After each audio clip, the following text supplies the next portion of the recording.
Hello guys, तो आज हम शुरू करने जा रहे हैं क्लास 10th का बहुत ही अच्छा टॉपिक चैप्टर 1 से यूक्लिड डिवीज़न लेमा। तो चैप्टर 1 है क्या, एक्चुअल में है क्या? चैप्टर 1 है रियल नंबर्स। ठीक है जी। तो रियल नंबर्स क्या क्या हो, कौन कौन से नंबर्स रियल होते हैं? जो जो आज तक आपने नंबर्स पढ़े हैं सारे के सारे नंबर्स रियल नंबर्स होते हैं। ठीक है प्यारे बच्चों। तो रियल नंबर्स, अब देखिए डिस्प्ले पे आपको दिखाई दे रहा है चैप्टर का नाम रियल नंबर्स। ठीक है जी। रियल नंबर्स क्या होते हैं? All the numbers that belongs to rational and irrational numbers are called real numbers. ठीक है जी। अब रैशनल, इरेशनल, नेचुरल और बाकी नंबर कौन कौन से होल नंबर क्या होते हैं, चलिए हम इसको देख लेते हैं। ठीक है जी। देखिए आपकी डिस्प्ले पे आपको दिखाई दे रहा है नंबर सिस्टम। ठीक है जी। तो नेचुरल नंबर कौन कौन से होते हैं, जैसे कि आपको पता ही है नेचुरल नंबर होते हैं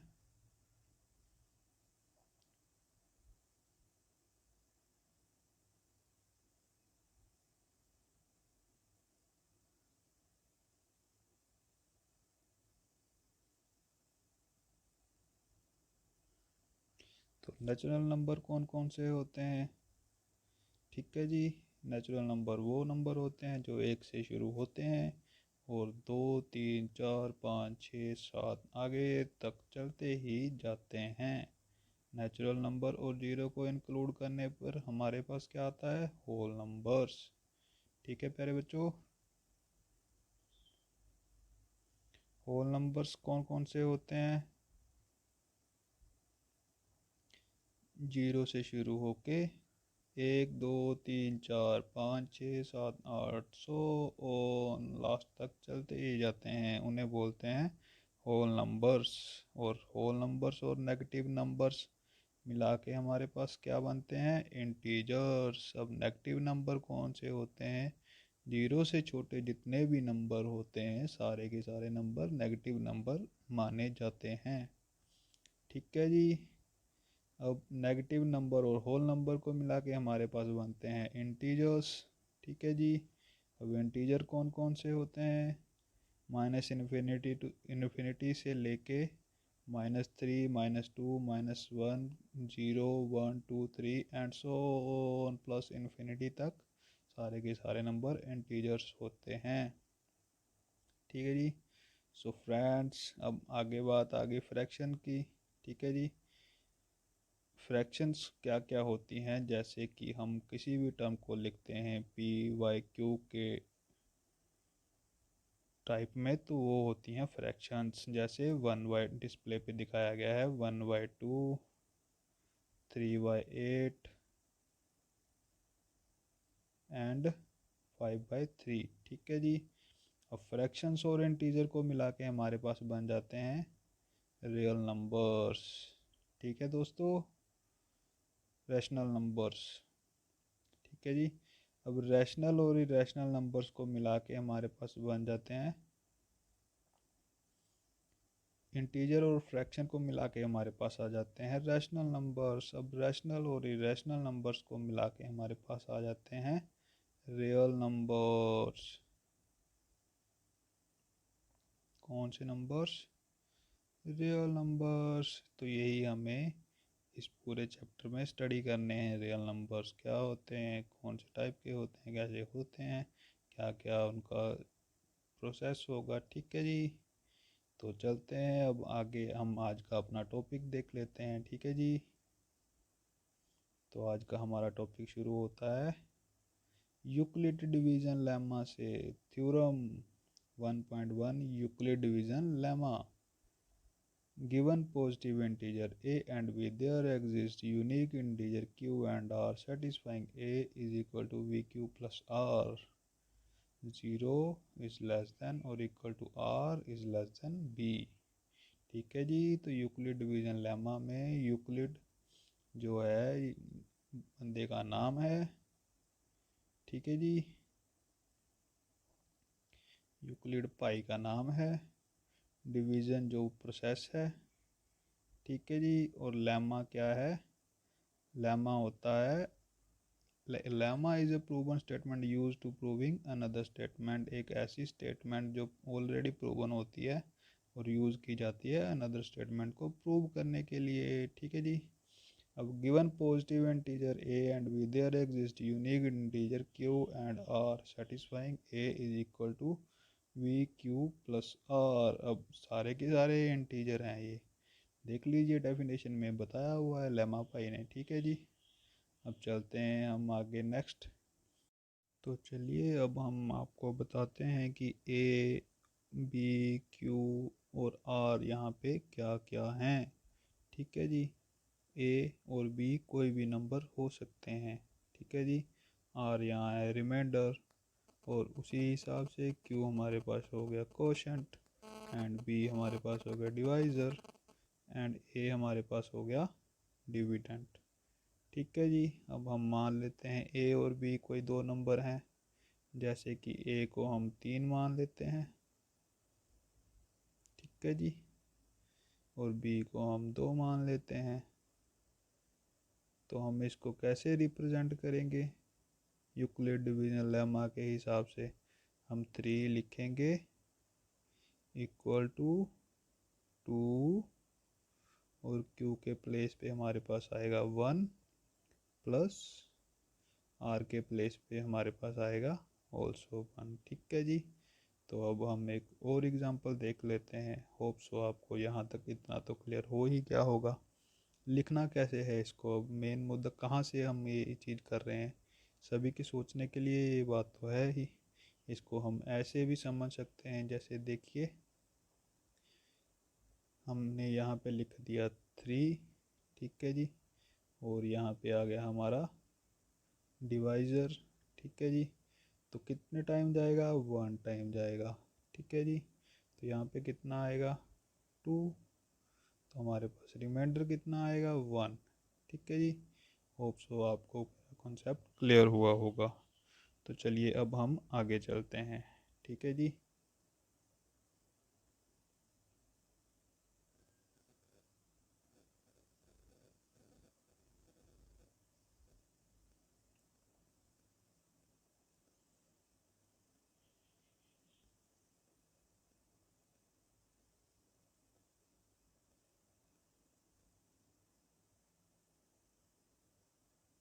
तो चलिए अब हम कुछ और एग्जांपल देख लेते हैं। जैसे कि मान लीजिए वैसे ही हमारे पास ए आ रहा है 12,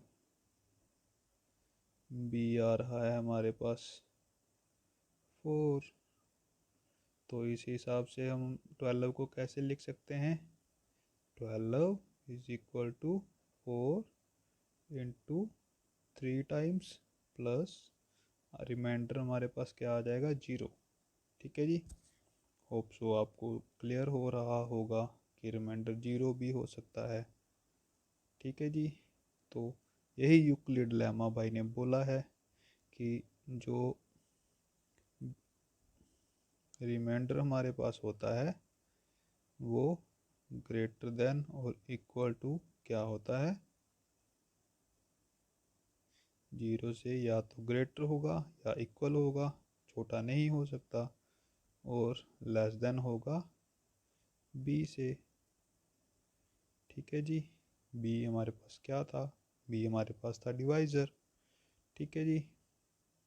तो होप सो आपको डेफिनेशन क्लियर होगी। तो अब हम चलते हैं अपने टॉपिक पर आगे, आपको कुछ एनसीईआरटी की एग्जांपल्स दिखाते हैं, ठीक है जी।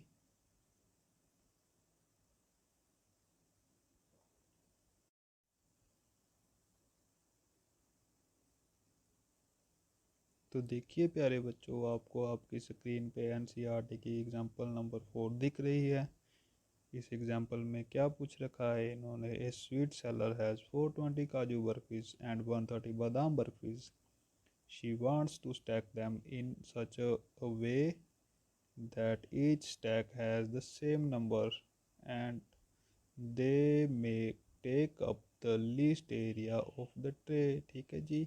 What is the number of that can be placed in each stack. ठीक है जी, इन्होंने बोल रखा है हर स्टैक में इक्वल नंबर्स ऑफ काजू बर्फीज एंड बादाम्स होने चाहिए।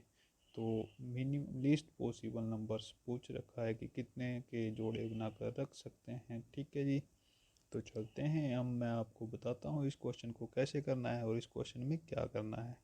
ठीक है जी, तो इन्होंने दे रखा है हमारे पास 420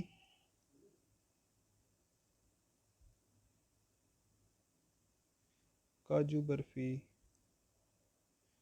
ठीक है जी,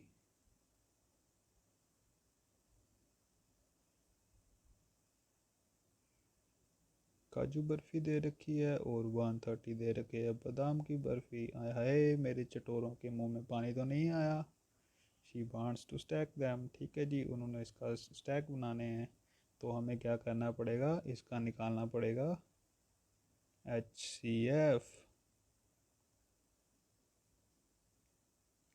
ठीक है जी, अब देखते हैं HCF इसका कैसे निकलेगा।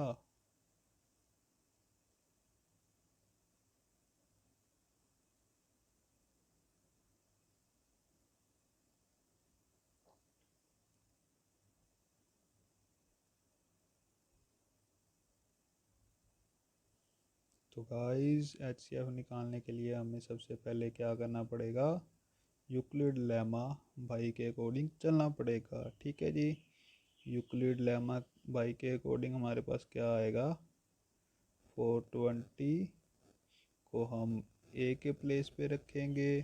ठीक है जी, और 130 को हम बी के प्लेस पे रखेंगे और बाकी सब हम खुद से बनाएंगे। ठीक है जी, तो यहाँ पे हमने रख दिया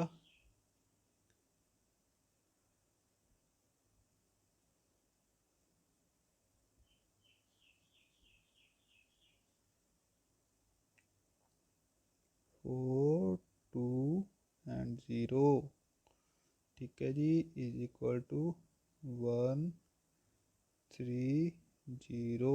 कितने टाइम्स जाएगा, तो बच्चे बोल रहे हैं 3 टाइम्स जाएगा। ठीक है जी, और इसमें क्या ऐड करना पड़ेगा या रिमाइंडर हमारे पास क्या आएगा, 30। ठीक है जी, नेक्स्ट स्टेप में क्या करना है, हमने इस, तो बच्चे सोच रहे होंगे हमारे पास नेक्स्ट स्टेप में डिविडेंड कहाँ से आएगा, ये तो क्वेश्चन हुआ नहीं। ठीक है जी, तो ये डिवाइज़र है, इसी को हमने डिविडेंड मान लेना है। नेक्स्ट स्टेप में डिविडेंड के प्लेस पे रख देना है। ठीक है जी, तो 130 रखेंगे। तो अब बच्चे सोच रहे होंगे डिवाइज़र कहाँ से आएगा, डिवाइज़र हमारे पास जो रिमाइंडर है वही डिवाइज़र बन जाएगा। ठीक है जी, 30 कितने टाइम जाएगा, कितने टाइम जाएगा, 4 टाइम्स। ठीक है जी, रिमाइंडर हमारे पास कितना आएगा, यहाँ से रिमाइंडर हमारे पास कितना आएगा,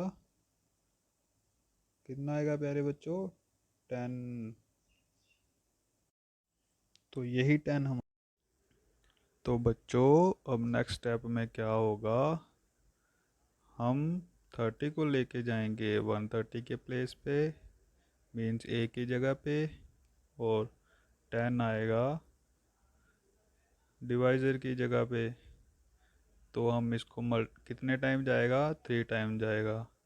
तो रिमाइंडर हमारे पास क्या आएगा, 0। हमारा क्वेश्चन हो गया ख़त्म। तो आंसर क्या आ गया, 10। ठीक है जी, कितने स्टैक्स रख सकते हैं, 10 स्टैक्स में। ठीक है जी, तो गाइस अगर आपको एक्सरसाइज के क्वेश्चन भी चाहिए तो आप वीडियो को ज़्यादा से ज़्यादा लाइक शेयर एंड चैनल को सब्सक्राइब करें, ताकि मैं मोटिवेट हूँ और आपको नेक्स्ट वीडियो में एक्सरसाइज के सलूशन भी प्रॉपर इसी तरह दे दूँ। Thank you, like share and subscribe please.